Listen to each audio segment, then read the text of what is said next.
Well, welcome everyone who's watching now or later. It's another episode of the Director's Chair. We are winding down the original series run of Twin Peaks as we discover more mysteries about the Black Lodge and look at that early 1990s computer usage going on that our villains using in one of the episodes. Yes. That download speed, man. The highest of Wyndham. resolutions, 256K. And I'm going to say it right now before we get knee deep into these two episodes. The great Ted Raimi's in these two episodes. Yes. Yes. He's merely a pawn in the game, literally, Yeah. but he is definitely there. So yeah, I'm looking at the viewership here on Wikipedia, these two episodes, and it's kind of crazy that it was such low numbers because I'm like, Yes. these are really solid episodes to me. People had really It given just up goes on to the show show at what this point. ABC right? did.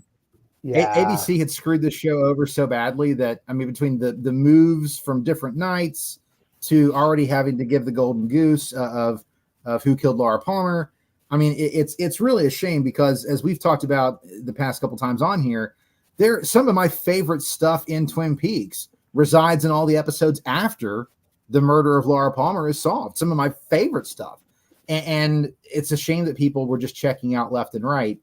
They're just, I mean, I get it. I mean, there was no stability. ABC had really, just screwed over the fan base. They screwed over the show.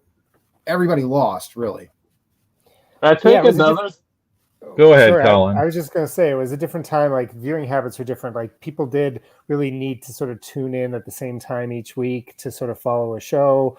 People were recording on VHS, but again, you'd program the show for a specific time. You wouldn't set it to record that show, right? It was very different.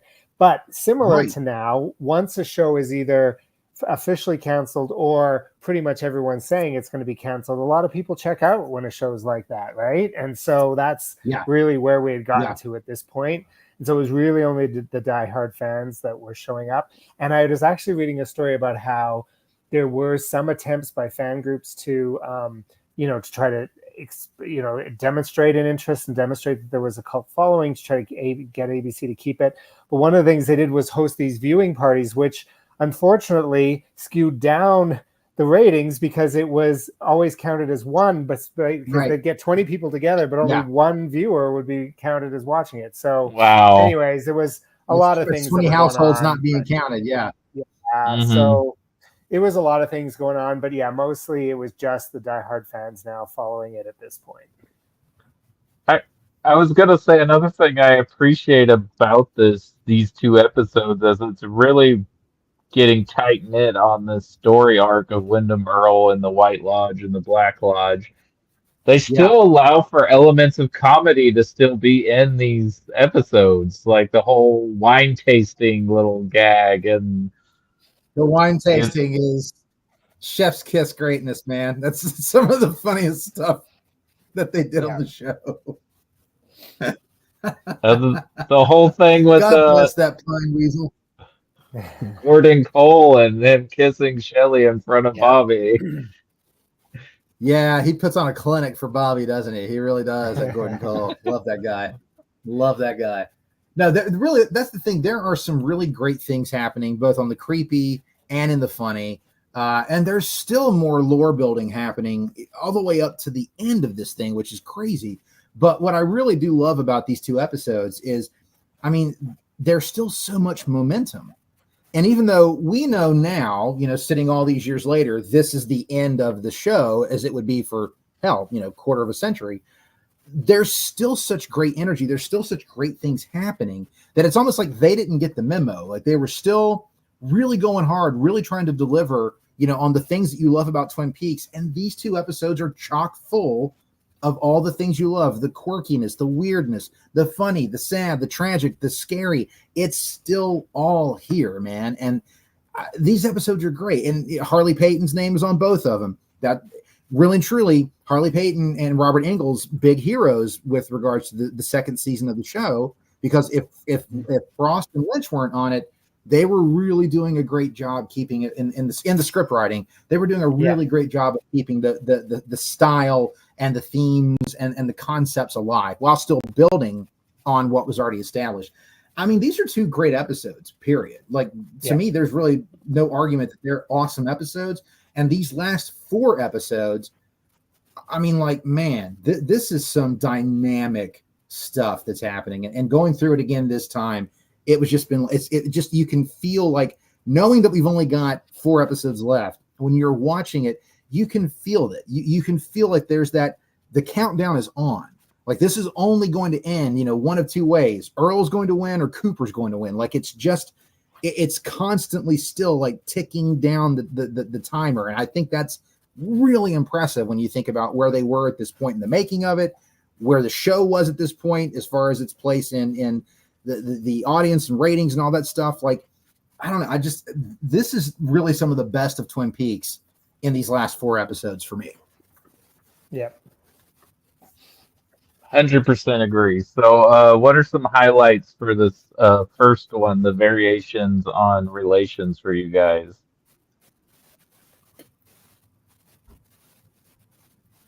Well, one of the things all things Wyndham Earl. Oh, sorry.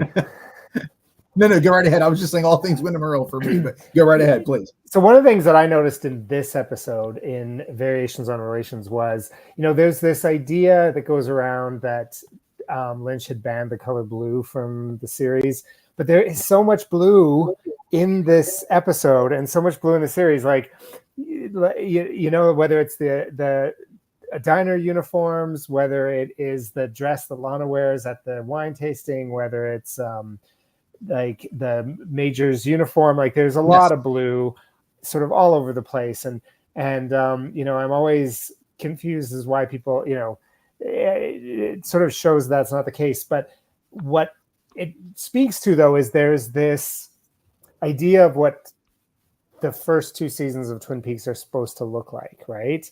And there's this aesthetic and color palette. So yeah, even though there is blue, there is this sort of soft, earthy sort of color to the way the episodes are shot and staged and costumed and all the rest of that. I actually think there's one of these episodes, Audrey's wearing some blue too. So there is blue, but there still is this overwhelming kind of earthiness to the visual aesthetic of the show. And I really noticed it in this episode because the blue kept popping for me. And I think it was a way that, to really maybe highlight a few things. So that's from a sort of a different perspective than focusing on story and character. But I just like that there's a feeling, these directors that are doing these 2 episodes are less involved in the series than maybe some of the others, but they still felt so much a part of the aesthetic of the show and the feel of the show. And I think what you said about Payton and Ingalls is correct. I think that the writing is solid because they're really keeping it. They're doing the showrunner sort of role that, we think of now that is often even more consistent in modern TV production than it was back then. And they're really keeping that sort of Twin Peaks-ishness to these episodes. But I think that visually they're also, I think, very much within that feel as well. So that's one thing that I noticed about of this. We talked a little bit about the wine tasting. One of my favorite moments is Lucy spitting her wine and saying, I'm pregnant, I'm not supposed to drink. That's one of my favorite moments. So just throw that out there. Again, what I like about these 2 episodes, and we talked a little bit about this last episode too, in the last few that we talked about, there's again this theme of what a good romantic relationship is supposed to be, right? There's this contrast. There's some of it with as we said, sort of Cole schooling Bobby a little bit, and Bobby really does sort of step up, and then that's the next episode, but he sort of steps up a little bit.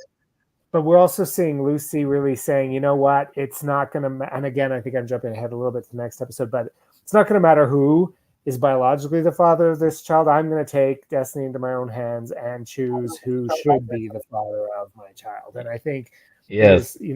there's that. We see a number of the relationships, really be sort of coming together in these really sort of positive ways. And again, a lot of that is reflected in Cooper and Annie. I mean, they really do try, despite that actress's age, they really are trying to make these characters be equals to each other, or have their sort of like connection. The same with Audrey and John Justice Wheeler, that they're trying to give them the kind of relationships that they should have. So I just find that in these two episodes there were some interesting themes that really stuck out for me when I was watching these. And I'll get a little bit more into that when we talk about the next episode, but I want to save some of that for then. Well, speaking of the wine tasting, good on Andy to have some kind of like good observations with his wine tasting. Yeah, that's actually like a very charming little scene, because Andy is really trying, like he's really trying to fit into a world where he does not belong. He is a square peg trying to fit in a round hole, but he does his very best to do so. And yes, I mean, we're all rooting for Andy at this point to be either A, just the accepted father, or B, the biological father. Yeah. And after we get to the return, you cannot tell me that that's not Andy's kid. You cannot. No way. No way. Yeah. I'm just going to say that, guys. There's no way in hell that's not Andy's kid. But yeah, that stuff is so charming. It's so fun. And definitely setting up everything with the whole Pine Weasel and the Miss Twin Peaks thing and Stop Ghostwood. It's all so good. It's all so fun. And again, that quirkiness is still there, even though the main through line at this point is Wyndham Earle making his play. Yeah. And we know that if he achieves his goal, it's bad for everybody. But even with all of that weight sitting over us, we still have those moments of levity, and you have to have balance. You do. It's very important. And I love that this episode has plenty of balance with that. I will say the stuff with Wyndham Earle and his giant pawn is some really paper mache. Yeah. It's genuinely unsettling stuff, man, because I'm a bit claustrophobic. So every time I see that, I'm like, I'd be losing my mind in that thing. Like, that would be so terrifying. And then, of course, to cap it all off with a well-placed crossbow bolt, it's like, yeah, that's that's the cherry on top. Like, the point has been made, literally and figuratively. And it's such a creepy moment because it's so matter of fact. Wyndham Earle is just talking, and we're just having a good time, and we're kind of laughing at the situation, and then crossbow, and everything changes in the pull of a trigger. And again, it just reminds me every time I'm watching this, like, just how great Wyndham Earle is. Kenneth Walsh is so chilling in this role, and it's a character that does not get talked about enough. I will sing his praises every chance I get. I think he is just the ultimate anti-Cooper, and that's what makes him so genuinely fascinating and terrifying at the same time. Everything with that is top notch. And of course, anytime we get Pete Martell on screen, it's a good day. Yes, the whole puzzle box thing, and he accidentally drops it. And ends up solving the first part of it. Like, bless that man. Bless that man and all that he stands for. Is this get open in this episode, or is that in the next episode where it's the next episode that it's fully open, but this is where it starts.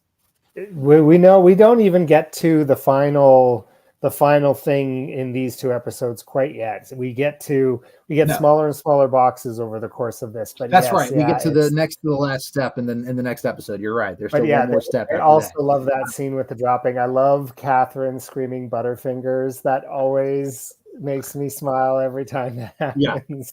Yeah. So anytime they're together, it's magic, period. I mean, Catherine Martell, we all three are absolutely the same school of thought. One of the best characters, period. Like, she's just absolutely great. Yep. And an amazing performance.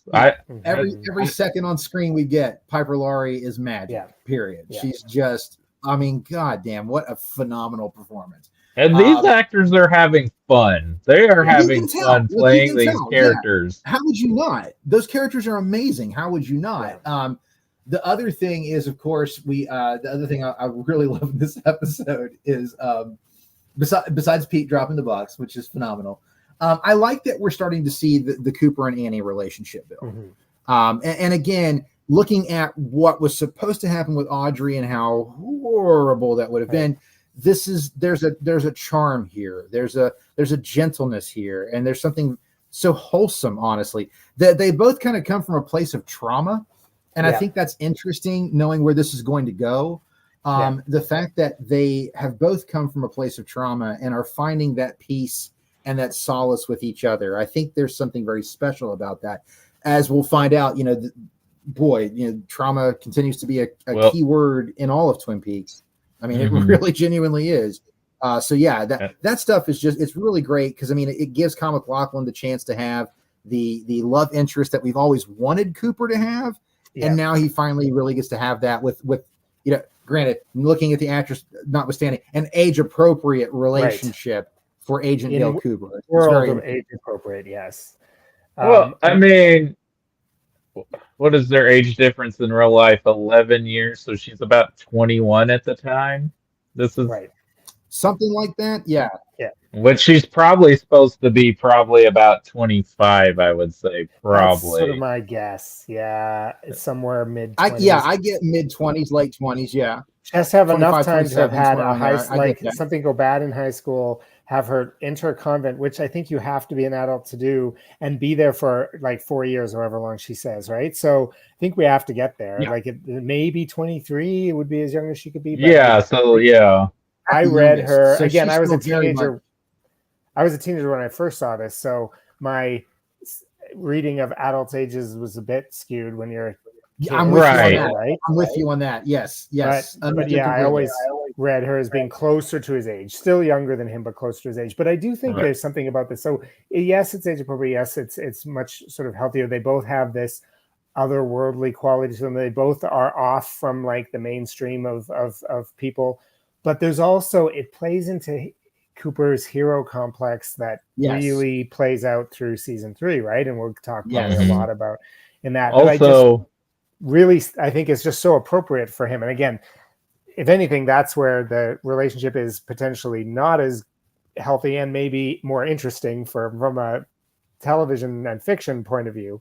But still, it's the wholesomeness of it, the connection, like you really feel like they have a connection. Like with Audrey, it always felt like such a crush, and he reciprocated feelings to a certain degree, but not in a romantic or sexual way, but more. Yeah, not in that. Yeah, it was more of a, I respect you. I think you're a good person. I like your tenacity, but no, this is not what this is going to be. Yeah, right. I mean, she's totally naked in his bed, and his thing is like, get dressed. Let me order you a sundae. Let's sit and talk. Like that's the great thing we love about Cooper. So it's nice for him to finally have someone that, if she were naked in his bed, it's okay if they don't have ice cream. It's totally fine if they don't.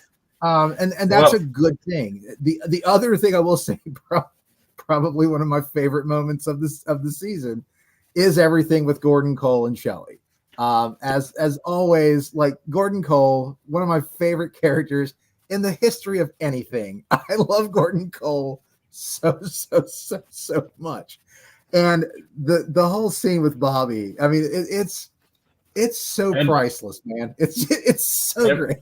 And from what I understand, other than the shouting, it's pretty much who David Lynch is as a human being. Right. Yes. If you ever watch what I've heard about reports he used to do, it's like having Gordon Cole tell you the weather quietly. Is really what it comes down to. Well, and what I love about that scene is that, again, like it could have been played in a more traditional or typical sort of way, but Bobby doesn't walk in and like threaten Cole. No. Like he doesn't. No. That's a big deal for Bobby. That's a big deal for Bobby. That's right. Big growth step for him. He doesn't treat Shelley like she's his possession. Like she's making a choice to kiss this man, and Bobby might not be thrilled about it, but he's not condemning her for. He's not like he's not like I said, not acting like she's somehow under his control or owing him anything, right? And I just really appreciated that watching this scene again. She gets to make that choice. Now, obviously, her interest in Cole isn't to have like a relationship or anything. She's enjoying the how the respect and the The flattery attention, that he's yes. exactly. Well, generally, the positive attention and affection she's never received from a Yes. man Right. before. That's right. She's always kind Yeah. of been used. And so, and this shows Bobby, hey, wait, if I'm going to be with her, I'm going to have to, it's like the ending of Grease. He's better shape up, right? Like he's got to Right. start being a better man. So I think there's something in that I really appreciated about this scene. And again, isn't it cool? Next episode, but knowing where it's going to go, isn't it cool to see the seeds of season 3 Bobby being planted in this sort of moment? I mean, it really is like an awesome thing when you really think about it. And it's true. Like watching it as a teenager, I didn't really think about those nuances, but watching it now, I'm like, Bobby has grown. Like he's not the great man yet, but the dude has grown. And I think that's such a great scene on so many levels. I mean, it makes me laugh because I just love Gordon and his joie de vivre, his tenacity. That he is going in hard on this kiss. And it's just, I love the way he's just like, stand back, Junior, I'm going to do it again. Like it's just the line delivery is excellent. It's just great. But I love that Bobby does. He takes it in stride and realizes, I think, that this is how Shelley would like to be treated. Like, by someone who values her as a human being, who thinks she is a marvel, thinks she is just this incredible human being, because she is. Like, she really is. And as you said, Leo definitely never gave her anything like that. And to be honest, Bobby really didn't either until around this moment. It's a big deal. It's a very big deal. Yeah, Shelley gets to have autonomy, and she gets to make a choice. Yeah, she has agency. And Bobby's growing in other ways with his dad, relationship with his dad, and all that. Like we've seen over the course of time. But I mean, he didn't treat Laura great either, right? Like his relationship with Laura was not a good one either. So yeah, we've really seen him grow a lot, and I find that's in this scene encapsulates so much of of his growth and the rest of that. And Shelley maybe expressing more of I'm going to make a choice for myself now, right, as opposed to just always doing something for some guy, right? It's really funny. When I was watching this, my partner had never watched this until I watched it with her these past few months, and she hated Bobby Briggs, like absolutely hated him. And then suddenly in the return, she's like, what the hell? Are they going to make me like him? It's like, I'm just saying. Oh, the character arc. He's got growth. And she was like, I am amazed that I would care about Bobby Briggs. But it all goes back to these moments here in season 2. I think the initial seed is planted in that beautiful scene where Major Briggs tells him the dream that he had about him. Yes. Which is still to this day one of the most beautiful scenes I've ever seen anywhere. It always makes me tear up. It's just perfect. And that's where the first seed is planted. But I'm telling you, man, there are a lot of seeds planted in this scene. And I love that. I love that so much. And I love that even if you think about it, Audrey has helped him grow as well. Yeah, absolutely. And the stuff that she's been dealing with. Yes. So Audrey even had play in that. Yeah, he's pretty lucky to have all of these great women, around him for him to learn from. Yes, to help him grow as a human being.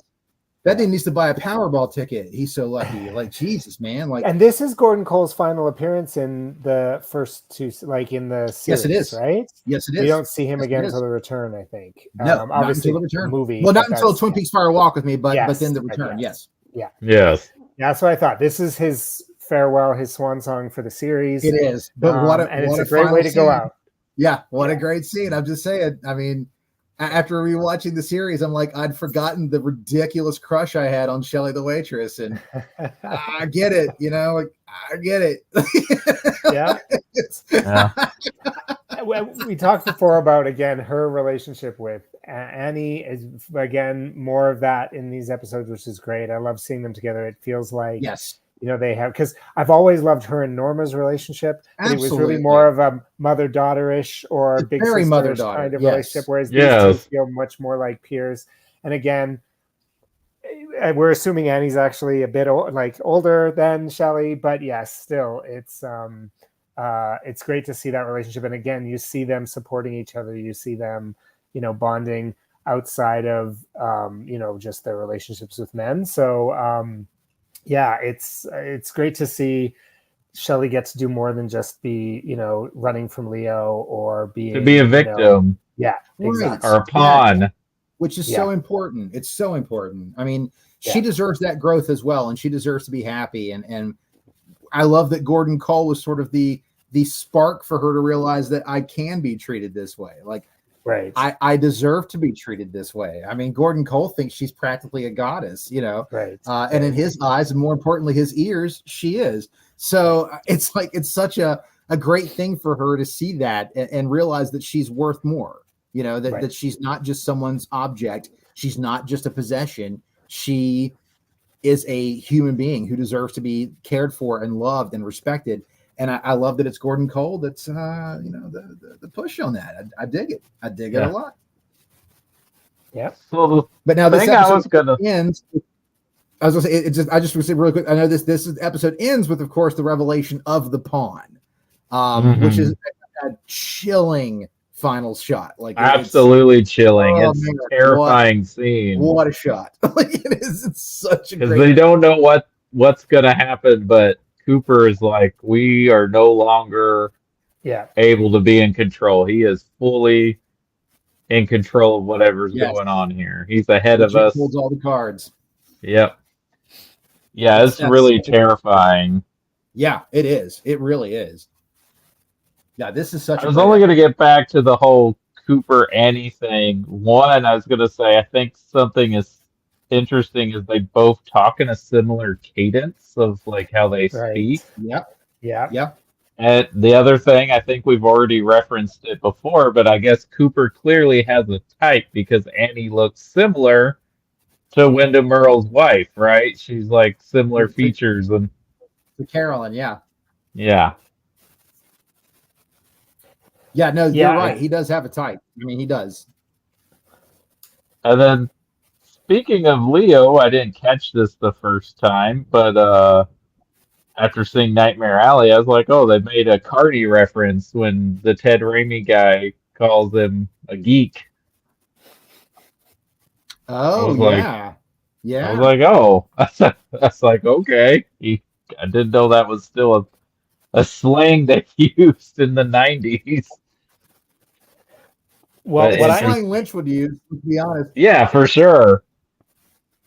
Wait, speaking about the pawn, I mean, it kind of is bleeding into the next episode, first scene of the next episode. But did you notice that they're trying to squeeze the whole paper mache pawn into the ambulance or whatever it is? Like, it just it's kind of just going on in the background, but it's just so absurd. It's like, no, it's in the midst of all the terror of what's going on. That visual is priceless, man. It really is. And is this the episode where they play footage of Wyndham Earle as a younger man giving his whole theory about the Black Lodge? The Path to the Black Lodge. That's where we get that. Yeah. And you see him, we see a very different perspective on him at that point, right? He's at a very different stage in his madness at that point. It's somewhat terrifying because you can see, start to see, how he got to be where he's at now, right? Mm-hmm. Yeah, it was just an obsession, like a pursuit of knowledge that ended up corrupting him, like, completely. I mean, utterly and completely. And this is where this is where we first hear the word Dugpas, which is very similar to Tulpas. Yeah. So you get that kind of stuff coming in here. The other thing that I always thought was so creepy, and it's such a neat moment, but it's when everybody starts having the hand tremors, like Cooper, the log lady, Major Briggs, like all those people who have been basically touched in some way by the other side of Twin Peaks, by the Black Lodge. They all have that at the same time, kind of. When the lady eating the pie, we don't know who she is. Yeah, we don't know who she is. That's right, we don't know who she is. But there's just like that sensitivity, that weirdness going through. And again, that's something so creepy because we're really getting into that otherworldly stuff now. And again, it's almost Lovecraftian, man. It's almost like a cosmic horror. So I read somewhere, absolutely. I read somewhere that this is Stephen Gyllenhaal now. So again, and I think it's his only episode that he directs. And of course, we all would be more familiar with him now as the father. Children, Maggie and Jake. Yeah. But he, I heard it was his suggestion, and he had to run it by Lynch, and Lynch went for it. The handshaking. I was noticing. So this is what I was sort of hinting at before, is that I was really noticing that it was always, so the woman eating the pie is in the diner when Bobby and Shelley are having their conversation. It happens to Pete when he is, outside of Audrey and John Justice Wheeler having their moment together. Remember how we talked about how fear is the entrance to one, to the Black Lodge, and love is the entrance to the other. Like, I feel like most of the handshaking comes in moments where there is some love happening, where love is being expressed. And there's a part of me. And then, of course, at the end scene, we have the first thing we see is Bob's hand come out. And it's sort of making a movement, like it's not shaking in the same way, but it's making a movement. But he's coming out the door, and it's opening the door. And I was thinking this, like, potentially, and I think there's, again, as with Twin Peaks, it's rich enough that you can interpret most of the things in many other ways. But what I really liked was this theme around how love was always present around the handshaking that we see in this episode. And so I thought that was really interesting, especially as this show has been building up to some, showing us some really, positive and healthy relationships. Yes. Coming to fruition, that there's these moments. So again, probably coincidence, happy accidents, who knows? But I like the convergence of those ideas together. Yeah, it's just, again, the otherworldliness is coming through, and and remember, there's otherworldly good as well as otherworldly bad. So I'm with you. I think that's a really interesting note, that the people who have had the handshakes are people who are in loving or expressing love in various relationships. That's a really good point. That's really cool. And again, like, maybe it's sort of like the energies are converging, like the White Lodge is trying to send a message out, like, man, we need you, we need you to keep this stuff going, because there is another side of this. And if that side wins, we're all screwed, man. Like, it's all downhill from there. But yeah, I think, to me, like, that stuff, I love. Again, we're just getting more and more of the lore of these lodges and this otherworldly existence, and again, that very cosmic horror and the whole unknown. That, again, we're 3 episodes away from the ending, and we're still learning about this stuff. Like that, I really love that so much. There's still, and it's not like, it doesn't feel like a Deus Ex Machina kind of thing. Like it feels very natural, as far as, like, we are learning about this as they are learning about this, and it never feels like forced or feels disgenuine. It just feels like, oh man, like, that makes sense. There if there's this, there has to be that, and like yin and yang, and that whole thing. Like, it's just I love all of this stuff so much. Like, it's just it's so good. It's great too that it's not explained so clearly and matter-of-factly. Like, it's always, there's always room for interpretation. There's always, like you said, they talk about Dugpas later. We start saying Tulpas, like, and it's never like, there's no one there with a chart saying, well, this is how this works. And that, do you know what I mean? Like, I love that it's always mysterious enough that you can weave in different ways of understanding it. You can experience it in different ways. You learn more as you reflect on it more. You think maybe new ideas. And I always have appreciated that about this narrative, is that it doesn't try to nail things down to, well, no, this is the way the Black Lodge works, and this is like, and it, do you know what I mean? Like, there's always room for more ways of understanding it, and I really appreciate that.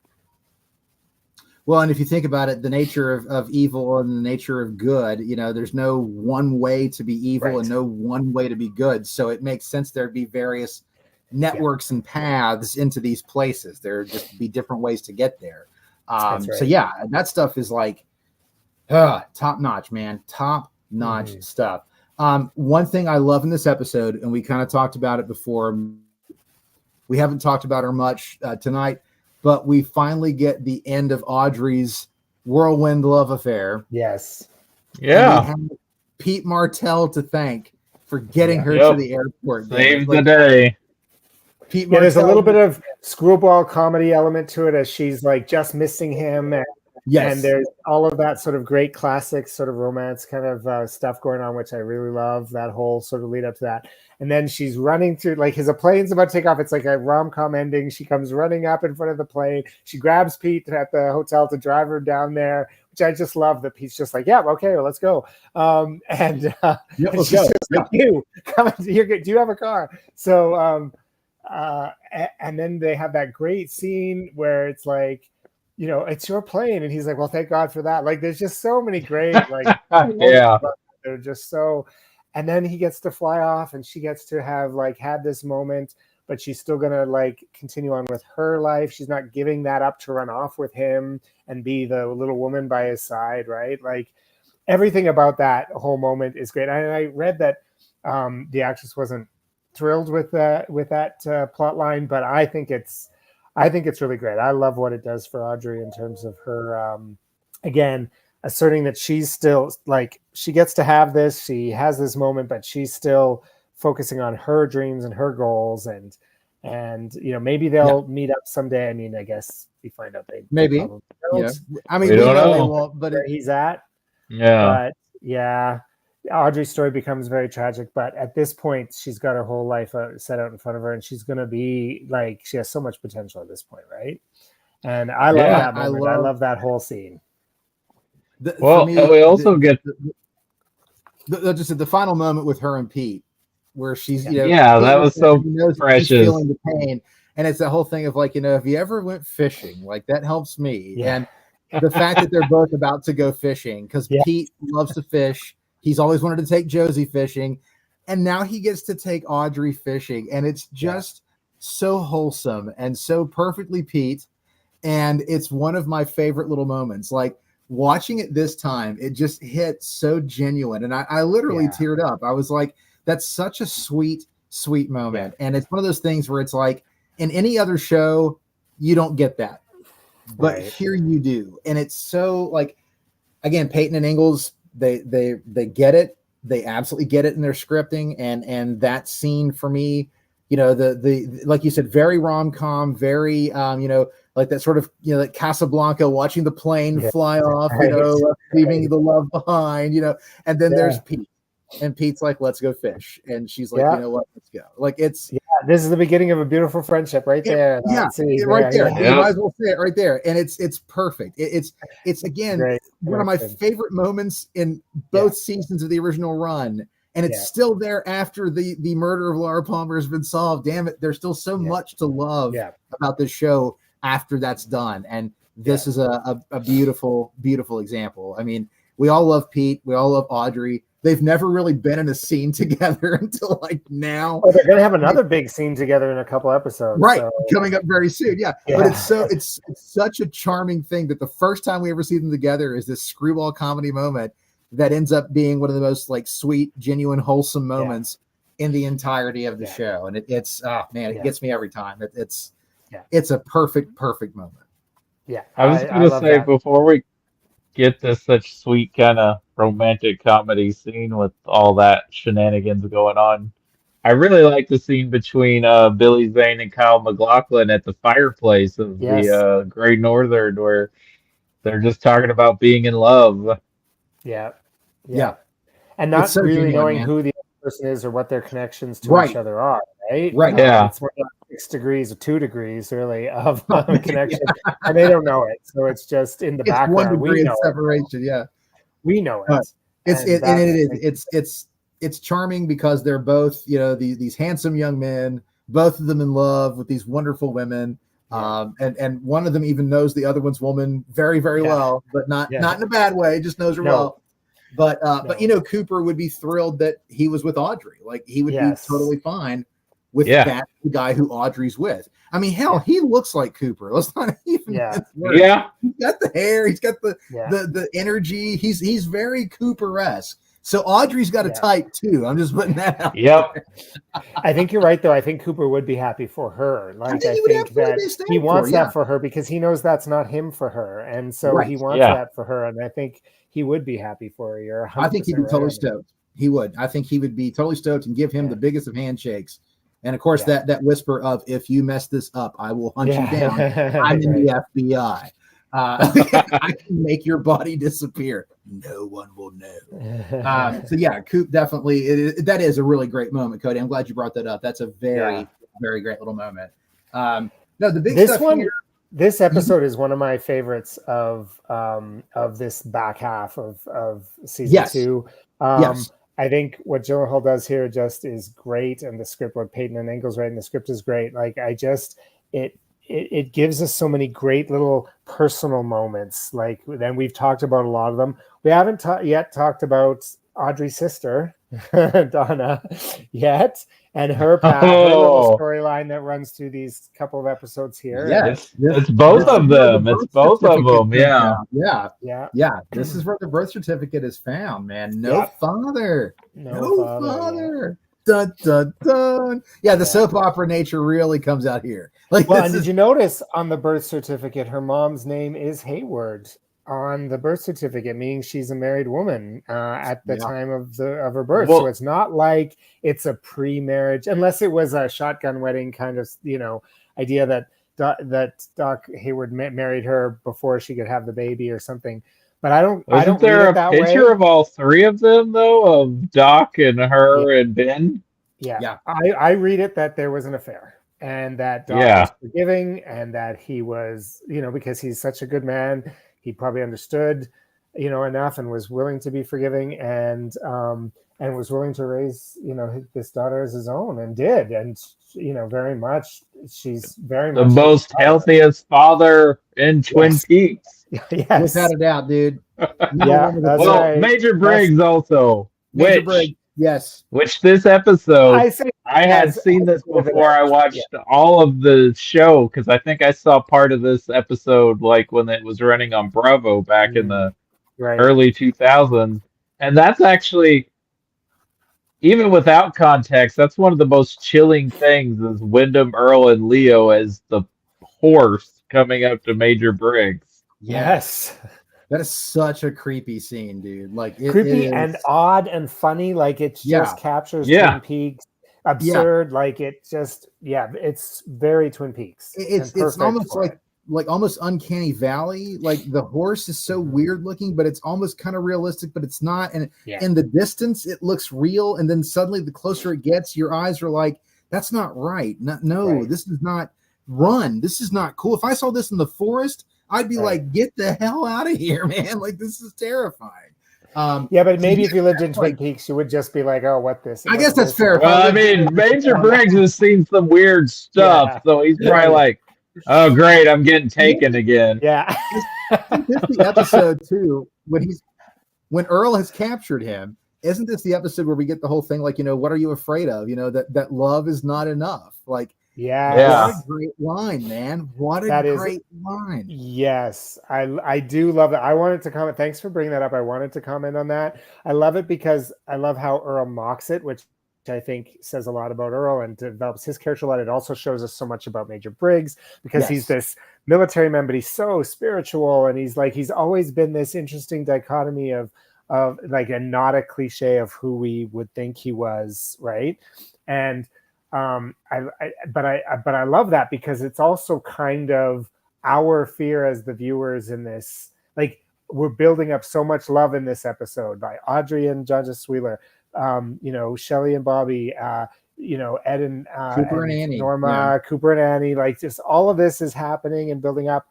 And is it not going to be enough, right? Like, it's just that line again this time. Like, it's always stood out for me, but this time I think really was a boom moment for me in this. It's like, oh yeah, they're telling us what we need to be afraid of, right? Yeah. Well, and again, if love is a thing that helps you get access to the White Lodge, Yeah. and if it's not enough, Yeah. like, eek, that carries some very cosmic level terror with it. I mean, if Yes. it's not enough. That's right. What do we Because do? You know? because most Western narrative is about love saving the day. Love will, all you need is love, right? Like the sorry, I just watched Moulin Rouge recently, so I'm thinking of his little moment there. And that is the traditional, often the in stories, that's the message that we get. And Twin Peaks is saying, Twin Peaks, which is about the evil and the darkness and lying underneath the surface, is questioning whether or not that's really is going to win the day, if love will save the day, right? And and that is a terrifying thing when you start to reflect on that. So yeah, that moment is chef's kiss, perfect. And just, it is, yeah. I mean, that's of course where we find out about Jupiter and Saturn and all that stuff. Like you get the lodge to open. There's just so much, like, again, like anytime you've got Earl in a scene, it's awesome. But having Earl and Briggs, two very, who work together, now polar opposites on the morality spectrum, seeing them together in that scene really is magical. I mean, they act so beautifully off of each other. Mm-hmm. You really do get the terror of Wyndham Earl. You get the intelligence of Wyndham Earl. And you really get the heart of Major Briggs. And I think, like you said, one of the things I've always loved about him is he's not what you think of when you see the military character in a show. Yeah. Usually they don't talk about feelings. And Major Briggs is all up in his feelings. That man's heart is completely on his sleeve. And he's just full of so much goodness and kindness and nurturing energy. Like, he's just an incredible character. Not at all, when you look at him, what you expect to see. And that scene, really, the two of them, it just feels like there's so much weight in that scene. Like that. And do you guys know what he says backwards when he's under the truth serum? When he's being told, do you know what he's saying there? He's saying that gum you like will come back in style backwards. Oh. Whoa. Yeah, I only discovered that a little while ago. But interesting. Yeah. I know. I don't know exactly what I think that means, but I like it. Oh, yeah. No, I love it. And maybe it's just, again, it's there just because they wanted to put it there. I don't know. Maybe nothing more than that. Yeah, could be. It's all good stuff, man. But it shows his connection, right? It shows he's connected to all of the vibrations that are going on. We know that Briggs is definitely like an Agent Cooper. He is very in tune. He's like Hawk. He's very in tune. Like, that man really understands. And granted, his work with Project Blue Book would definitely have something to do with that. But it's not just the work. That man has the spirituality that what you would need for that kind of work. It's kind of like, if you look at the X-Files, Mulder really works because he believes, right? Scully's the one that just does not want to believe, and so she is the one who's constantly being dragged through the series. Right. In this case, Major Briggs is like not just in there with like, hey, here are the facts about this case, but he is on a spiritual level of finding like the what's going on in the spaces in between. You know what I mean? Like that's the thing I love about him, and in that scene you really get that both of them are on that level.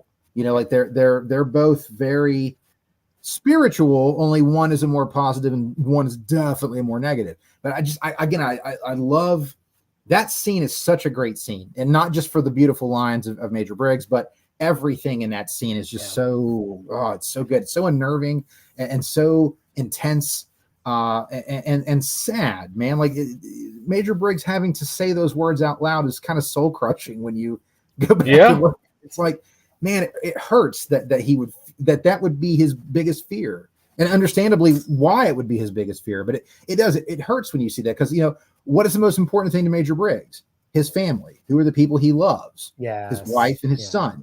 And if that's not enough in this world, right, then shit, man. I mean, that hurts, man. It hurts. Like even just saying it right now, I'm like, God, that hurts. Like it's a line that, as a teen, I thought was just kind of funny, just kind of an odd, like, what if love is not enough? Like, it almost seems kind of cliche. And then it's like, again, every time I go through it now, that line has so much more resonance, and even more discussing with you guys tonight, I'm hearing even more from it. And it's, man, boy, what a moment. Sorry for the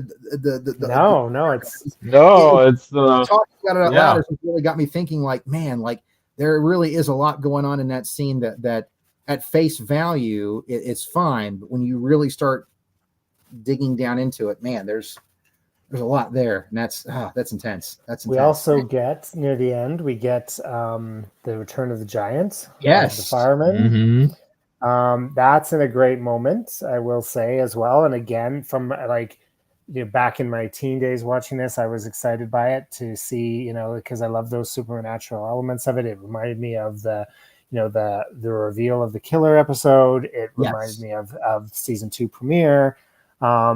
So, having him show up and, again, like, it's a little on the nose. Cooper's calling her his queen, and the fireman, warning him off of that is, Yep, and then Bob but- showing up yeah. And So that we is such saw a creepy Bob. scene. because the yin and the yang, right? If without the White Lodge, there's no Black Lodge, and if the Yeah. giant is a spectrum of the White Lodge, then Bob is very much a spectrum of the Black Lodge. Yeah. Yeah. It's And also, that again, there's- like you talked about earlier, just that the creepiness of how that hand movement and Yeah. everything, like Yes. it is reminiscent of what we had just seen earlier with Yep. everybody else, only on the opposite side of it. Yeah. And it is, it's there's something so inherently creepy about that, and the reflection, and also, of course, every time you watch something that's been filmed in one way and you watch it in reverse, it's so like your brain can't quite process it. It doesn't feel natural. It feels Right. off, and that Yeah. whole moment is so intensely creepy. Like it is. Mhm. That's my partner. I remember her looking at me. She's like, "I do not like that." I was like, "Yeah, it's a good reason why you don't." Like, Yeah. Well, that's the first time we see Glastonbury Grove, right? Like that is yes, it is. the Officially, that's first the moment, time we which see has it. become sort of an iconic, location Right. for this. We for the we had story. never seen the true entrance. Every scene with the Black Lodge had just already been within the Black Lodge, usually in the Right. room Mhm. Venus de Milo's sculpture or whatever. Right. That's where Right. we've always been. We've never seen an entrance point. And knowing Right. now that just in the middle of the dead ass woods is the entrance point, like that's Mhm. insanely creepy to me. Mhm. Like all the more unsettling, knowing that it's in a place of nature. Like that. Right. That's just you could accidentally stumble upon the most horrific of places, and Mhm. man, would it suck to be you if you did? Like just it's oh man, that final. I mean, even with just the quick moment that it is, it because we know of how terrifying Bob is. Like the minute you see that jean jacket sleeve come out, you're just like, oh. I want to back up from the screen. It's effectively filmed. Like it's just so Yes. like it's simplistic, but just beautiful and just so effective in the way it creates this idea of a space between worlds, this like rip in the in the firmament, however you want to understand it. Yeah. It could be psychological sort of breach. Like there's all kinds of ways you could, again, so many ways you could interpret it. It's because it is just a little bit and a hint, and then your mind can go, into a lot of places with that. So effectively done, so effectively filmed, and and so I do remember like this was mid-April, and we weren't going to get the final 2 episodes for a month, almost 2 months, really. Had to sit there and wait. Yeah, because I'm almost 2 seeing months, it. In the last 2 episodes didn't come out till June. Yeah, And because they you're were right. It was a 2-hour finale. Yeah. Yeah, they showed it as a Sunday night movie or something like that, to just burn off the last 2 episodes and finish it up, but yeah, you had to wait at that point. That was the last image you saw before, as in the original run, of having to sit there and be like, oh my god, like Bob's out. What does that mean? What's going to happen?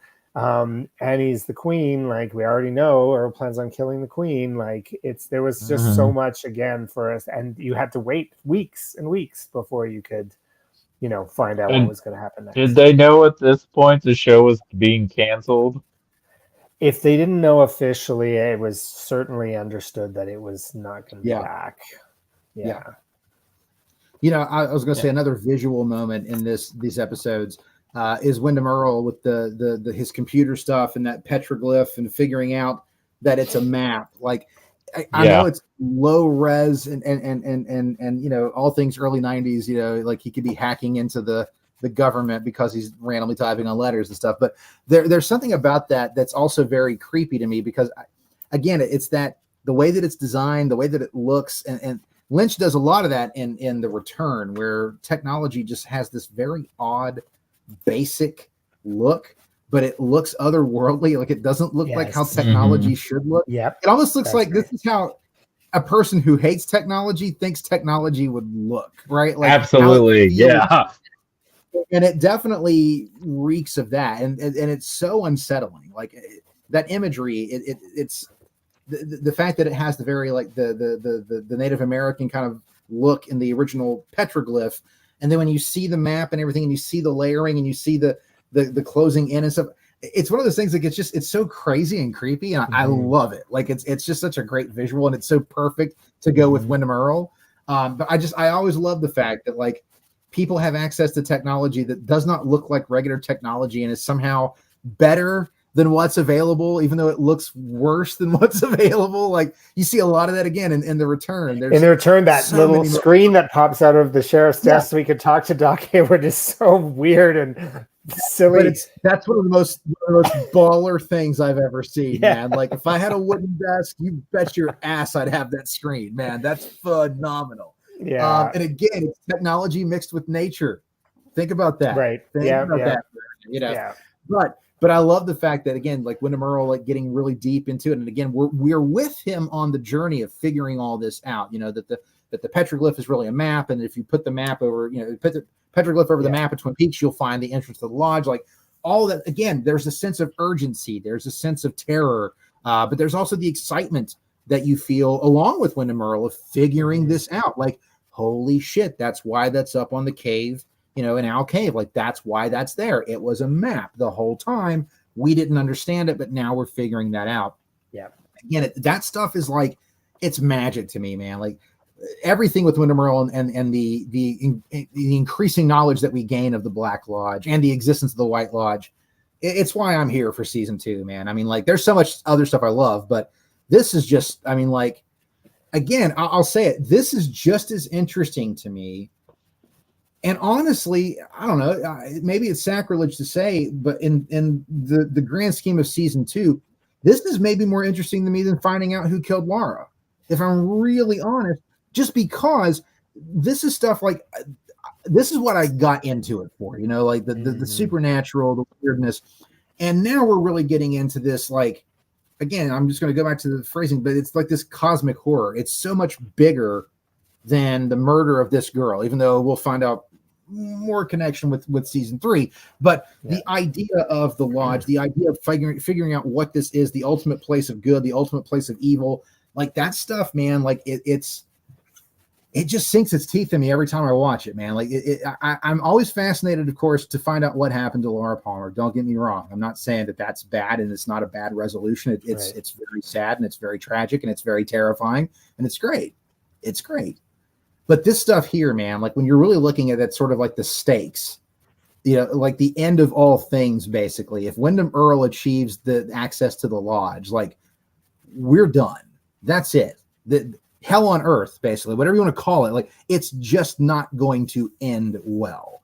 And I love that. I love that sense of doom that's coming every time we hear the words Windom Earle. Whether it's a mention of a name, the chess pieces, everything, it's just this impending sense of like almost like galactic doom, and I really dig that. That's the stuff that really sinks into me, and I'll defend Windom Earle's existence till the end of time. I think it's one of the best things about the season.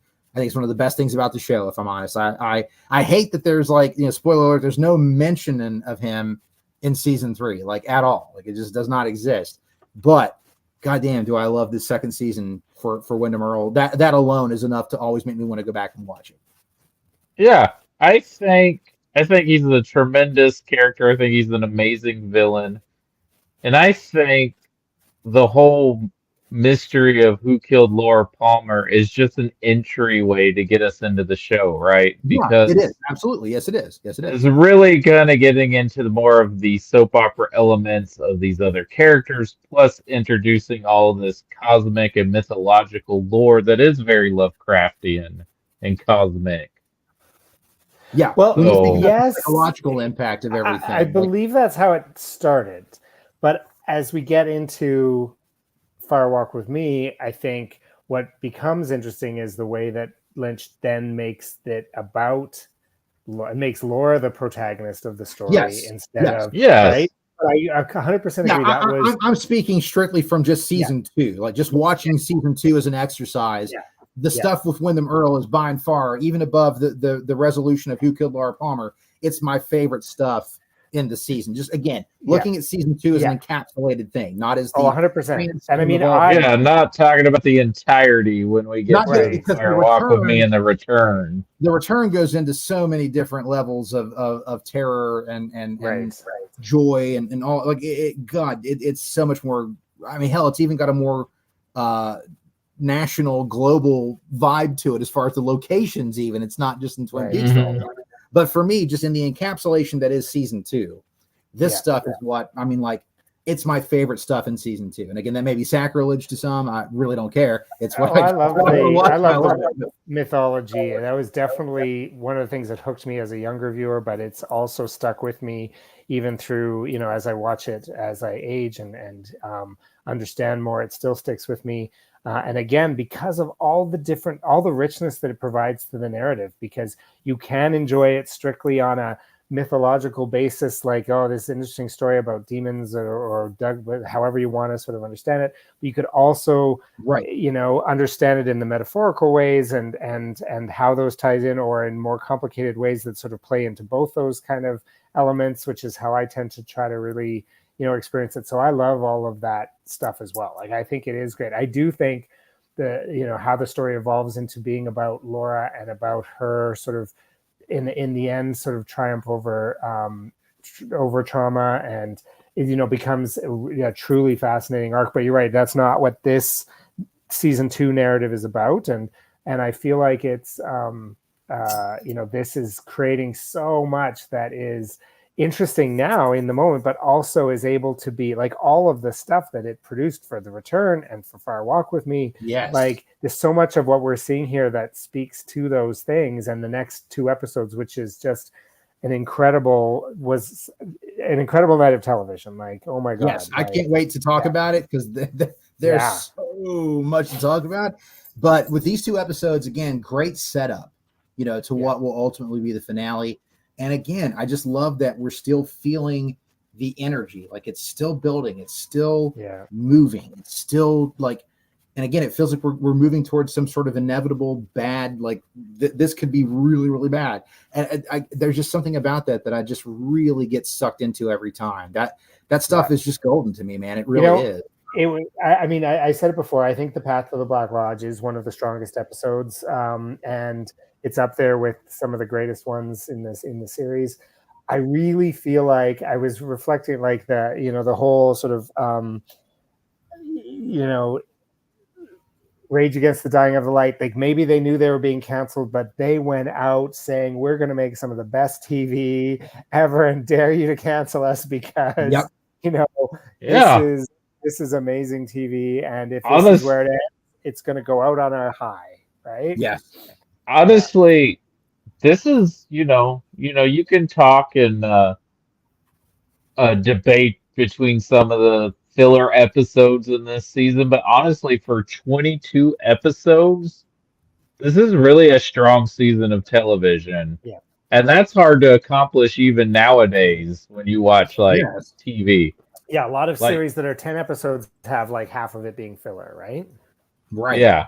No, that's no joke. So, I was trying to remember, because it's been a tick since I watched this episode. Is this the episode where Wyndham Earle is talking to Leo and he has the bag in his hand, and then when he moves the bag, he's got that terrifying white face with the black lipstick, which looks like Laura's face in Fire Walk with Me. Is it this episode? No, I don't think that's this one. No, I couldn't remember which one. I know it's right here at this point. I know it's right here at the end. But that is one of those, like, that moment, like, I jumped out of my seat the first time I watched this. God, like, this is terrifying. Again, it's why we didn't talk about the whole trying to rig the Miss Twin Peaks drama with Lana and the mayor. And that's worth talking about, because that is so damn funny. Like, I know a lot of people don't like Lana. I just find her stuff funny. Like the old men fighting over her, all the guys being enamored by her. That's just funny to me. Like it's so like 1950s in its sensibilities, and I just really love that. Again, we talked about the screwball comedy thing. Like every scene with her feels like it's in some screwball comedy from like the 1950s. Like it makes me laugh. It really does. And then we get Andy crying at the beginning of this episode with the sheriff. Truman's like, Andy, bring us back, bring us full circle again, right? Yeah, I love those, throwbacks to remind us, how connected all of this is. So yeah, but it also speaks to Andy, like he cares. He's a sensitive soul, exactly, which is maybe why the fireman pulls him in and uses him because of his sensitivity, because of his empathy, right? Yeah. So yeah.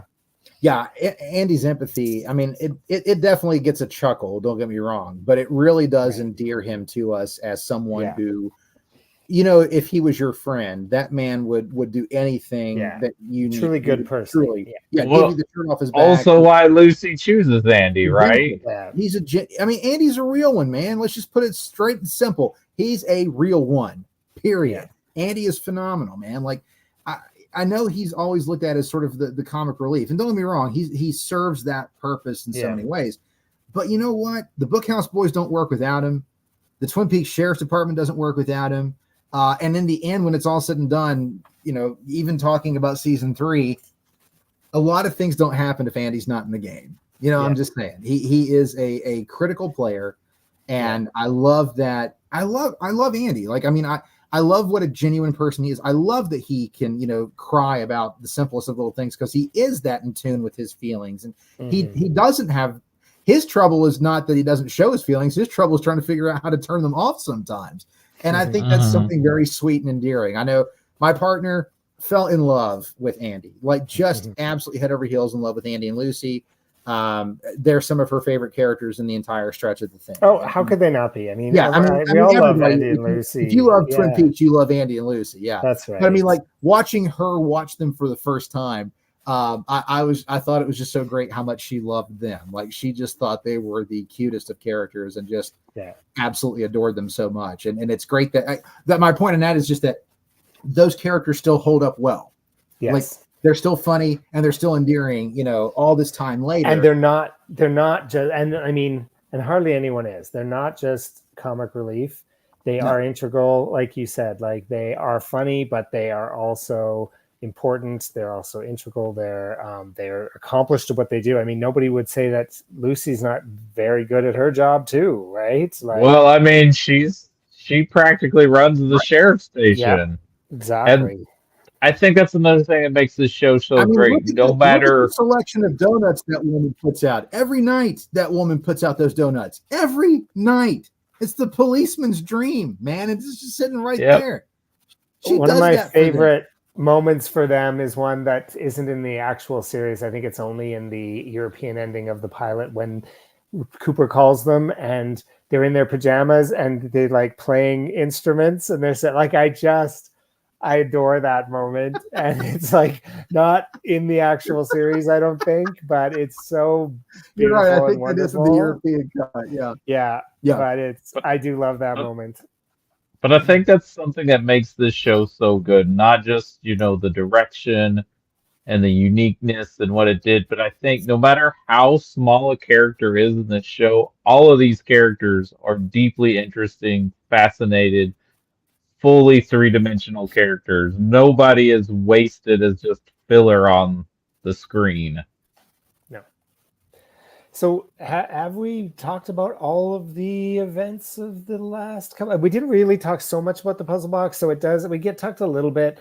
They, Pete drops it, it breaks open, then I think it's Andrew that actually figures out the code. He figures it out, and then he just breaks it open. And then he ends up breaking it open, and then we get to just the metal box. That's where we're at. Yes. I think at this point. It's a small metal box. And him and Piper Laurie are just having a blast on screen in that scene. Like they're just eating that scenery up. And Dan O'Herlihy is such a phenomenal character actor. Like, I love him in RoboCop. I love him in The Last Starfighter. I love him in Halloween 3. Come on, man. What a great villain. He just literally wants to kill a bunch of kids. Like, what a great villain. He's wonderful. And he has that wonderful voice. Dan O'Herlihy's voice is just Yes, so, he did. God, It's so chilling. What a voice, man. Like, what a voice. And his timing and his work with Piper Laurie, the two of them together, like, how could that not have been a joy to be on set every single day watching those two do that? My God in heaven, man. Talk about an easy job. Just turn the damn camera on, man. Those two are going to get it right every take. Come on. Those two are going to get it right every damn time. Two of the finest character actors you'll ever watch, especially O'Herlihy. Like, goddamn, man. Like, yeah, what a great addition to the cast. Like, if you're going to bring Andrew back, bring him back with someone who can deliver the goods. And O'Herlihy, man, he's it. He was, very good. Money. He's straight money. And just watching him take the rolling pin, just I'm done. Well, and the whole time, I remember thinking this at the beginning too. Like when I first watched it through, even as a kid, it was like, this is something that's, your rival, sworn enemy has sent you. Like, why are you so eager to get to the? Like, there's a part of me that's just like, what do you? But I guess it's just the curiosity, right? Like, it's like, it's and as we'll all say, curiosity killed the cat. Yes, just gonna put that out there, kids. Gonna put that out there. No, it's great. And Catherine's the only one who's smart enough not to go. Right, Catherine is the smart one there. You guys go. I'm busy. I got stuff to do. I got stuff to do. You can go check that out. I trust you and your manliness. Go check it. No, but it's funny. You're right. Why would you be in such a hurry to find something from your worst enemy? Like, just everything about that sounds bad, man. Like, have you not heard of Anthrax and Letter or anything? Like, come on, guys. Like, this is kid stuff. You should know. But it's great. I mean, like, the two of them are so phenomenal. And again, getting back to the Miss Twin Peaks thing, the whole idea of the drama of the Miss Twin Peaks contest being rigged, like, it's hilarious, dude. Like, only in that town would someone do that, right? Like, come on, man. It's Miss Twin Peaks. Right. But the fact that her old man husband is like, I'm one of the judges, so I'm gonna make this happen for you. Oh my God, dude! I can't do that. I love it when he says, "But that would be wrong." At first, like, she has to convince him. I love that moment. Yeah, it's that realization of, oh, you're gonna give me me some nookie if I do. Okay, I'm in. I got it. I'm gonna make this happen. Like, God damn, it's so funny. Like, it's so funny. Those brothers, good Lord, that's so good. Again, like, even just the littlest moments, they're great. They're just great. I mean, Miss Twin Peaks is one of those things that the whole run of Miss Twin Peaks in these episodes, like, could have been really bad. Could have been a terrible distraction and not worked at all. And yet I love how it ends up being a pivotal moment as we get to the end of this. Like, it's where truly the rubber hits the road at the end of the next episode. And you're like, oh my, like, this was way more important than you thought it was going to be. And now it's like, life threatening. Like, it's insane how good this is going to get. But again, that stuff could have been filler. It could have been, just schlocky, and they still find the charm. They still find the wit. They still make it worth watching. And, that, again, I'm always amazed because I'm on several different Twin Peaks sites on Facebook, a lot of different fan pages. And I'm always amazed at how many people diss the second season. Like, just absolutely, like, and I'm like, I don't watch the same show you guys watch, I guess, because, man, I love the second season. I do. I absolutely love it. And I, even the things that people don't like we talked about, James's side story. I like James's side story. I do. I like it. I think it's interesting. It's at least something for him to do besides just, mope around and cry. And it fits in when you look at, Lynch's favorite movie is Sunset Boulevard, and he loves film noir, and it fits in so well with that. It fits in well within that world, and it all works out for me. I love season 2. Like, I really, really do. Is it the greatness of the first one? Well, it's kind of hard to say that because the first one's only like 7 episodes. Yeah. Right. I mean, it's 7 episodes. Apples to oranges. Yeah. Mm-hmm. So, when you've got that versus having to do a whole season, of 20 plus episodes, that's a little different. But I still find this season incredibly fun to watch. And as we've talked about tonight, these are 2 of the better episodes in all of Twin Peaks, and that includes The Return. These are great episodes, and we're about ready to hit into the finale. Yeah, I'm Yeah, excited my to God in talk heaven. about those two When we get last to two that, episodes. I think anybody will agree. Like nobody was prepared for that last hour. When No. you saw that, in '91, like you weren't prepared. And when it ends, like, God damn, like, Yeah. I just remember like my friend and I just looked at each other and it was just kind of like, it was almost like you just walked out of a funeral. Like, fuck, like what? It was just I'm like, pretty ah. sure we knew at that point too that was the end and it wasn't coming back. too, For and us, I as think- far as we knew, yes, that was Yeah. the flat out end. And yeah. it's one And of if the it most, had been the end, it would have been an amazing end. absolutely. I mean, it's a hell of a cliffhanger, but Yep. it's a hell of an ending too. But the last like 30 minutes of that finale, and we'll get more into it, I understand, but that's some of the most terrifying stuff I've ever seen on television. I don't know how it got on network television, much like when you find out what happened to Maddie, and I just don't know how it got on television. It's amazing that it did, but man, David Lynch. I've always said if that guy wanted to direct a horror film, like a straight up horror film, it'd be the scariest damn film you ever saw. That guy creates visuals that, to this day, man, like. Well, Lost Highway is still one of the only movies that actually scares me when I watch it. I'll say this: like, there are two visuals in my life that have given me straight up nightmares, like that I had trouble watching again, and that's Bob crawling over the couch, Yeah. and the man behind the dumpster at Winkies in Mulholland Drive. Jesus wept. That is like, I had nightmares for a week over that scene. Like, I think they actually listed that scene in I think Shudder did a whole big like 100 and something scariest moments in movies last year, and that popped up on the Mulholland Drive thing. Right. That's a top 5 for me, man. I mean, like that the only jump scare I put above any of them is, to me, the greatest jump scare of all time, which is Ben Gardner's boat in Jaws when the head comes out. I think that's the greatest jump scare ever done. I've literally watched that movie in a theater numerous times, and every time I'm watching how many people are going to jump, and it's always everybody. I mean, that's one of the greatest. For me, it's the greatest jump scare ever made. I would put the bum from Winkies probably like number 2. Honest to God, that genuinely like traumatized me for a week. Like, it got to the point where I had to like pull that scene up and pause it and just look at that face. Right. And just like really like burn it in that's makeup. That's someone in makeup. That's not a real thing. That's someone in makeup. You can actually see this is how they did it. This is how, like, I had to sit there and analyze it to convince myself that yes, you can go to sleep tonight, Cav. Like, it genuinely like that. Yeah. Like, it's one of the most terrifying things I've ever seen. Oh, I'll take that back. He has 3, and the other one is when Laura Palmer goes up to her bedroom in Fire Walk with Me. Yeah, the door is opening, and the reveal of Bob. Jesus H, man.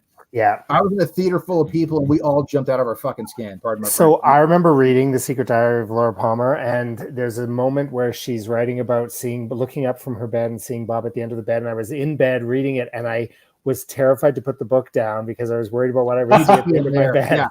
Yeah. No, I feel So, you on that. That is a genuinely scary, scary book, man. Like, that book is on that's, I mean, to me, if you're a Twin Peaks nerd, it's not easy to read, but it really should be required reading. Like, it gives you so much insight into Laura Palmer and what she was going through, and it really fleshes her out even more as a character, where the show wasn't able to, obviously because she's dead.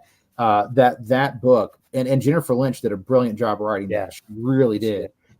There's so many things about it that will really, it's a gut punch numerous times. Some of it emotional, some of it terrifying.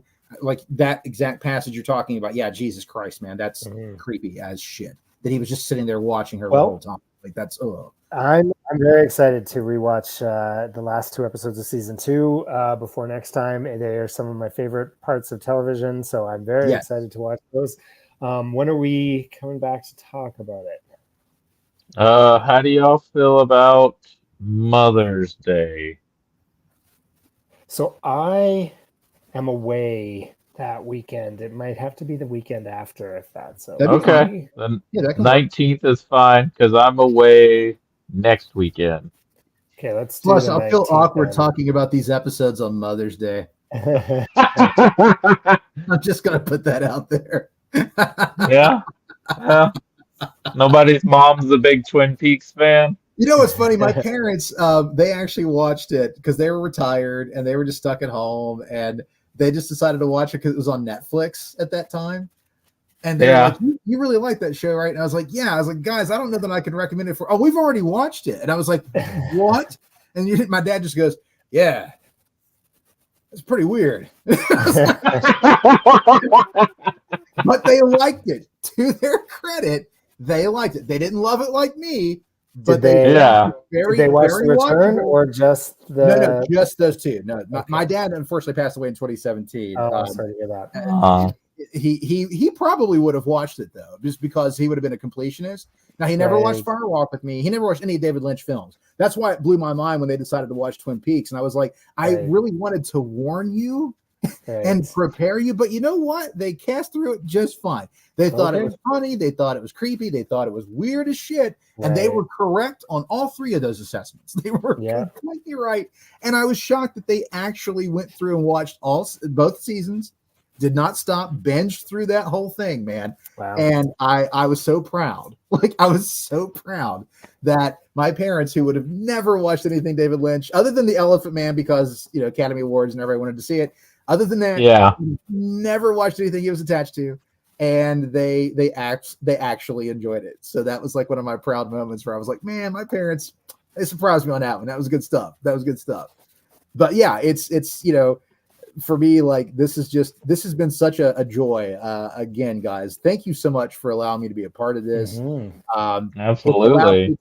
Again, just even like we talked about today, that just going through scenes and it starts like, oh man, something just clicks. And I'm like, yeah, what you just said, that, oh man, that makes me read that whole thing differently. And to be able to do that in real time is so much fun. Like, it really is. It's hard to believe. It feels like we just started, and we are already, like, in a few weeks here, we'll be talking about the end of season 2. Oh man. But yeah. I mean, it's just been so much fun to revisit it again.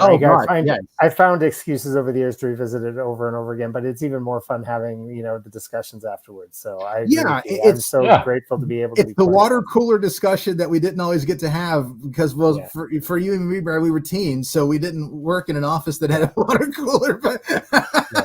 But it's like, the funny thing was, as a teen, like, other than my best friend Brian, nobody I knew was watching it. Like, nobody liked it. They just thought it was too weird or whatever. Like, they just didn't get into it. And it's that's again part of the beauty of, as you grow older. Thankfully for like the internet, you start finding out that there are other people who love the things you love, and finding out, you know, that there are other nerds for not just David Lynch, but especially for Twin Peaks. And you know, you guys are like, you're my people. Like, it's a blessing to have people like you in my life that I can sit and talk with this stuff about, and you get it, and you're as excited about it as I am. You know, like, that's when you find that, you know, for so many years of not having it, when you find that, it's a beautiful thing. So, as I've always said, I hope there is a day that maybe we get to meet at Twin Peaks Fest, you know, one of those years, but first round's on me, boys. That's all I'm saying. Coffee or that's beer. First round's on me, because it's been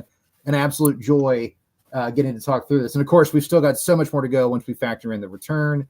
But we're, for those of you who do see this, we've been talking about taking a little detour after this season to kind of look at some of the other films in Lynch's repertoire, which will honestly help set the sort of the pace and set the stage for season 3 and Twin Peaks Fire Walk with Me. So I think it's for those of you who are watching who don't know Lynch's work, I think this would be what we would say is a worthy detour to prep you for and which will help you enjoy more Twin Peaks Fire Walk with Me and The Return. Well, there are many people who don't watch a lot of Lynch. They just love Twin Peaks. And when they went into The Return, they were like, what the hell is this? Right. And all I could think of was like, have you ever watched the David Lynch film? Because that's exactly what this is. And they're like, well, no, I just, this is not the Twin Peaks I remember. And I'm like, it's kind of the point. Right. So because it's him fully in control. And also, I think that's what helped me a little bit, because I did not watch this show, of course, when I was in kindergarten, because, you know, I didn't even know what Twin Peaks was. You know what? That's your parents' fault, sir. You need to go back and be like, what the hell? I'd have been the They should have been coolest- like, "Come here, I'd have been come here, the and watch this hipster- show right now. You I'd don't have know been what's the going ultimate on." hipster kindergartner. Damn it, the ultimate hipster kindergartner. I could have been that, and you took that away from me. You denied me that. But I watched the show on Netflix like in its entirety finally because I think I'd seen snippets of it on Bravo and stuff, so I knew of its iconography and everything and how it was associated with Lynch. And so yeah, I had watched the show and then I started watching The Return, but I had seen other David Lynch movies, so it wasn't which helps. too much of a shock for me. Yeah.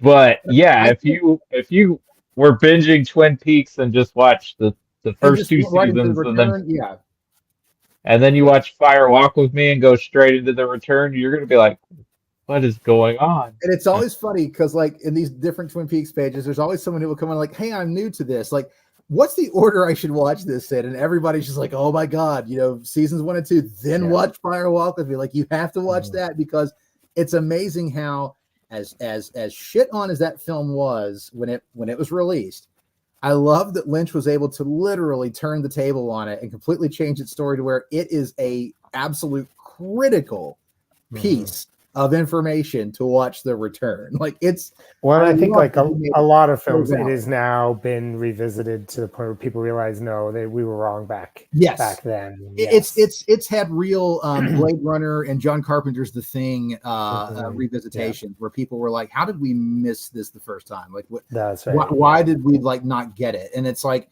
I don't know, maybe you weren't ready, and honestly, like I was in love with Fire Walk with Me. I saw it like 5 times in the theater. But it's like, I know I wasn't getting everything. I know I wasn't feasibly capable of doing that, but I was enamored with what I was seeing. It was unlike anything else that I was seeing in general cinema, which is what I can say about pretty much all of Lynch's work.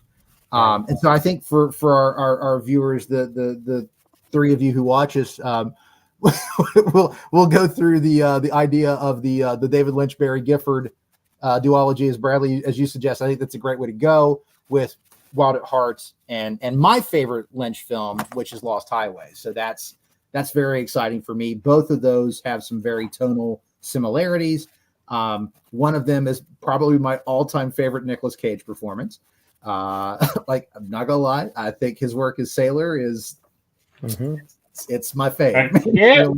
It's that Jack. Remember, but I want to say he might have listed that as one of his favorite films of his. Right. I mean, like, dude, how would you not have fun with that movie? I mean, like, you get to wear the coolest jacket in cinema history, and you get to make out with Laura Palmer a fuck ton. Like, it's not a bad job. I'm just saying.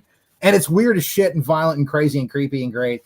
And there's a lot of Wizard of Oz imagery, which will definitely have payoff as you get more into it.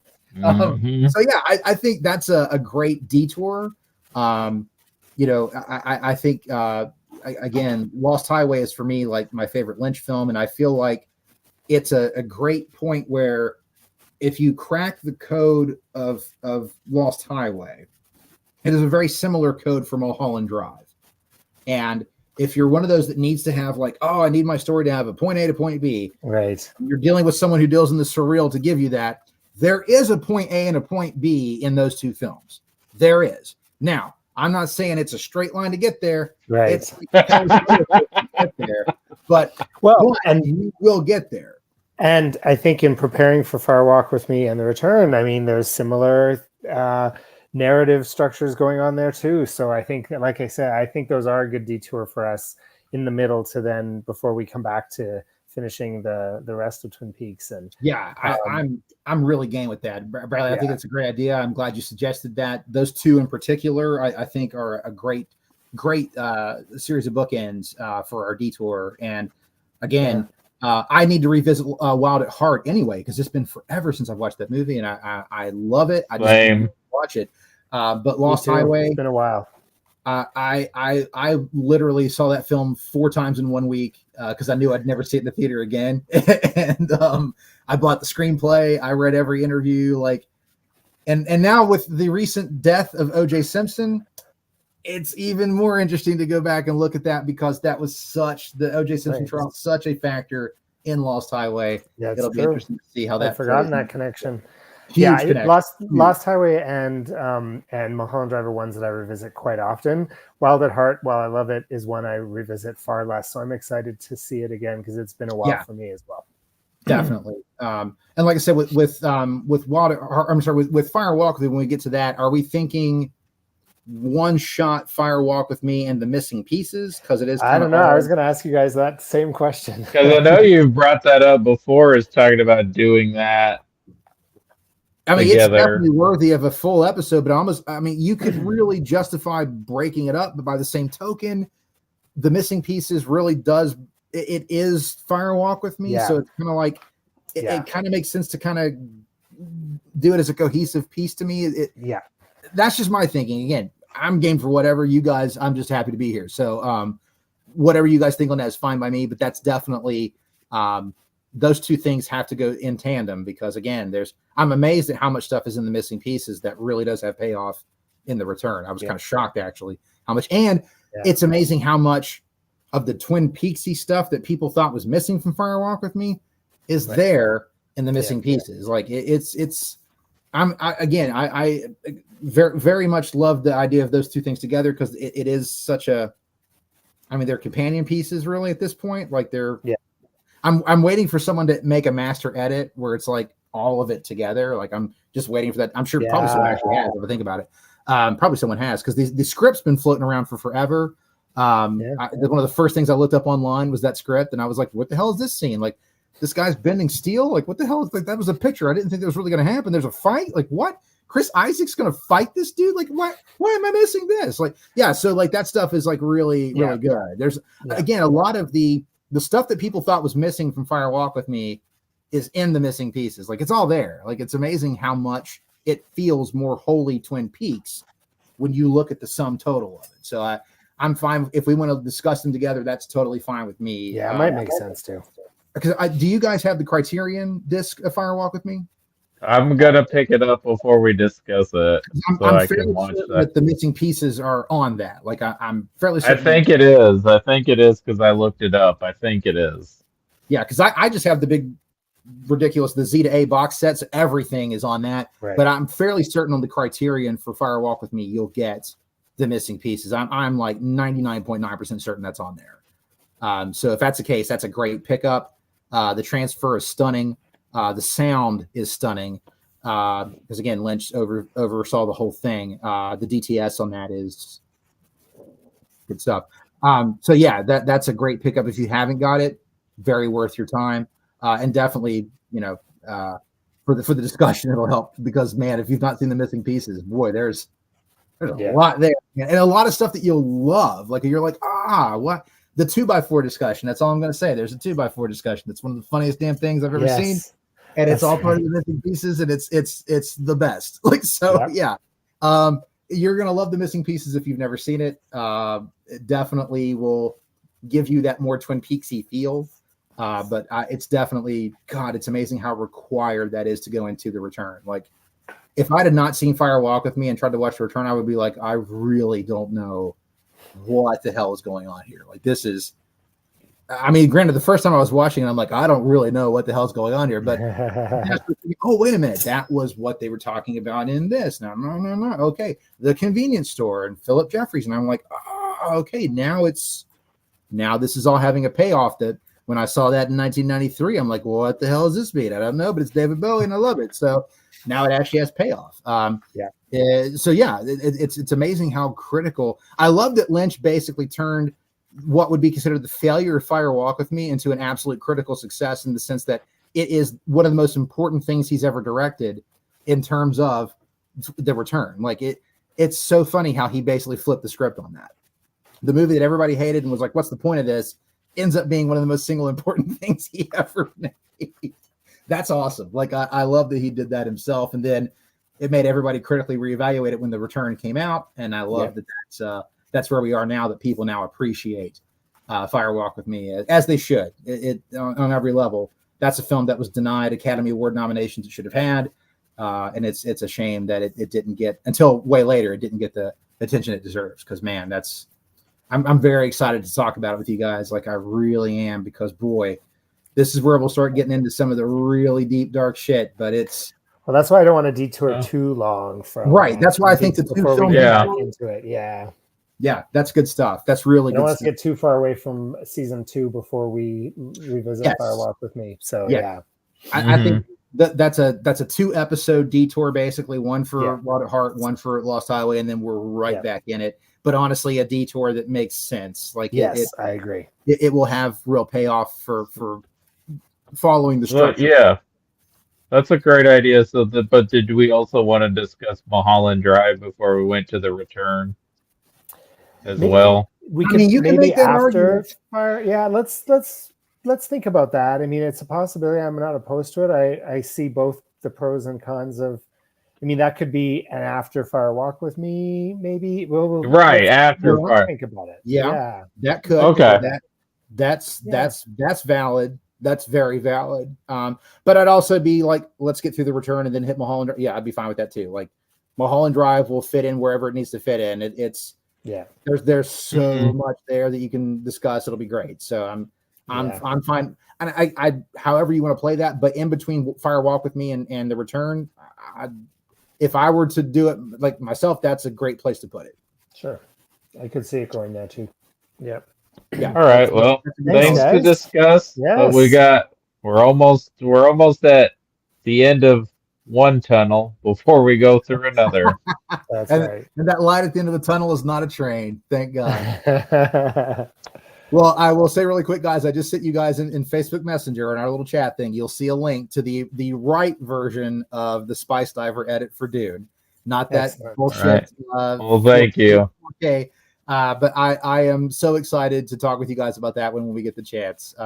As you figured Mhm. out, I have a deep love for Lynch's Dune. I know it's not a perfect film. I know it's not, but it's a film that sucks me in every time I watch it. And the more I get to learn about it, the more I've read about it, the more I love it. So very excited to talk shop with you guys on that one. And I will recommend that book by Max Every, the making of Dune, like a masterpiece in disarray, it's called. He literally interviews everybody who's still alive who worked on that film, including David Lynch. Lynch actually Right. talks to him about Dune. And it's amazing that he pulled it off. But it's a fantastic read. It's a very quick read. And it even led to the discovery of a deleted scene that one of the actresses had in her personal collection. And it's now been released on YouTube. Mm. And so they're talking about, would that even cause Spice Diver to come out and do another edit by Right. putting that scene back into it? It's not a huge scene, but it's like, I had no idea that it existed. And if not for Max Every doing that book, we would have never known. So anytime I get more Lynch, I'm in. It's just really cool. So just check that book out if you've not had a chance. If you're interested in Lynch's Dune, like if you even remotely like it, it's a fascinating read on just how a film gets made, and then it's a fascinating read on just not only that, but like, wow, how does any film ever get made? Because Jesus H, man, like it takes everybody is at each other's throats on every different level. How does anything ever get made? So it's very fascinating on that level too. So I will recommend that if you're a Lynch nerd. Max Every's masterpiece in disarray, highly recommended. So I'll finish my Dune speech with that. Mm-hmm. All right. Well, you guys have a good night and a You good guys- week ahead. Look forward to talking to you soon about the end of the original run of the show. It's almost here, guys. It's almost Can't here. Have a great Can't rest wait. of your evening and a great Good night, week. guys. Take care. Bye.